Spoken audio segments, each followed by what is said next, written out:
জীবনটা এক অদ্ভুত যুদ্ধ। যত বড় হবেন তত বেশি করে এই সত্যটা টের পাবেন। এই যুদ্ধে আবার ফেরাও যায় না, সামনের দিকে এগিয়ে যেতে হয়।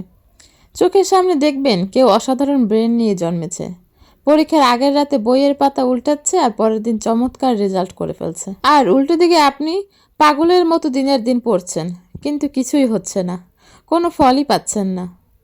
এর মাঝে দেখবেন অর্থ প্রাচুর্যে ভরা পরিবারে কারো জন্ম হয়েছে, কখনো তার কোনো কিছুর অভাব নেই।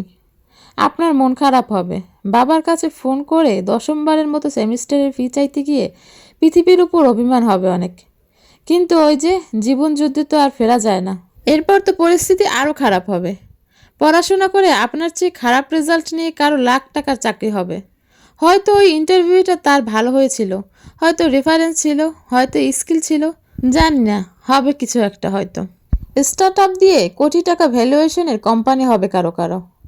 টিকটকারের কোটি টাকা দেখে আপনার ক্যারিয়ার চয়েস নিয়ে প্রশ্ন জাগবে প্রতিদিন। কারো কারো প্রমোশন হবে প্রতি বছর। কেউ কেউ নিউ ইয়র্কে পিএইচডি শেষ করে লাইভ ইভেন্ট দেবে। ব্যবসায় লস খেয়ে লোন শোধ করতে না পেরে যাবজ্জীবন জেল খাটবে কেউ কেউ। শত চেষ্টাও চাকরি মিলবে না কারো কারো। 20তম ইন্টারভিউটা দেওয়ার পরও তার মনে হবে জীবনের চেয়ে নিষ্ঠুর কিছু আর একটাও নাই। আপনি চাইলে সারাদিন অন্যের সাথে নিজের তুলনা করতেই পারেন। জীবনযুদ্ধে যে এগিয়ে গেল তার কথা ভাবলে আফসোস ছাড়া কিছুই হবে না, হিসাব মিলাতে পারবেন না। আবার উল্টো দিকে জীবনযুদ্ধে যারা পিছিয়ে আছে আপনার থেকে, তাদেরকে দেখলে আপনার ভালোই লাগবে যে তাদের থেকে আপনি ভালো আছেন। আসলে ভাগ্য, মেধা, স্কিল, পরিশ্রম, নিয়তি, এত এত ভেরিয়েবল নিয়ে জীবনের সমীকরণ মেলানো যায় না। ভালো থাকার কোনো শেষ নেই, যার কোনো ঠাঁই নেই সে একটা ঘর চায়।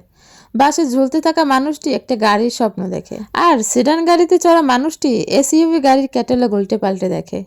এসইউভির মানুষটা 2000 স্কোয়ার ফিটের অ্যাপার্টমেন্ট খোঁজে।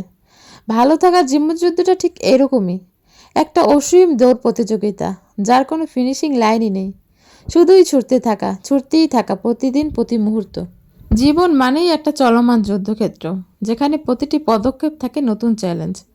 কিন্তু যারা ঝুঁকি নিতে জানে তারাই সত্যিকার বিজয়ী হয়। আজ এই মুহূর্ত থেকেই শুরু হোক আপনার বিজয়ের পথ চলা। সাহস নিয়ে এগিয়ে যান, আকাশ ছোঁয়ার মতো স্বপ্ন দেখুন। কোনো কিছুই অসম্ভব নয়, শুধু আপনার মনের শক্তি আর বিশ্বাসকেই আপনার সবচেয়ে বড় অস্ত্র বানান। তাই প্রতি মুহূর্তে সবর করতে হবে, এতটা সবর করতে হবে যেন যে কোনো পরিস্থিতির শিকার হয়ে ভেঙে চুরে ক্ষতবিক্ষত হয়ে গেলেও মুখ থেকে একটাই কথা বের হয়, তাওয়াক্কাল তো আল্লাহ। কারণ আল্লাহ আপনাকে সেরা কিছু উপহার দেওয়ার জন্যই ধৈর্যের শেষ সীমানা পর্যন্ত পরীক্ষা নেন। তো কেমন লাগলো আমার কথাগুলো তা অবশ্যই জানাবেন। সবাই ভালো থাকবেন, সুস্থ থাকবেন। আজ এই পর্যন্তই, দেখা হবে নেক্সট কোনো ভিডিওতে। ধন্যবাদ।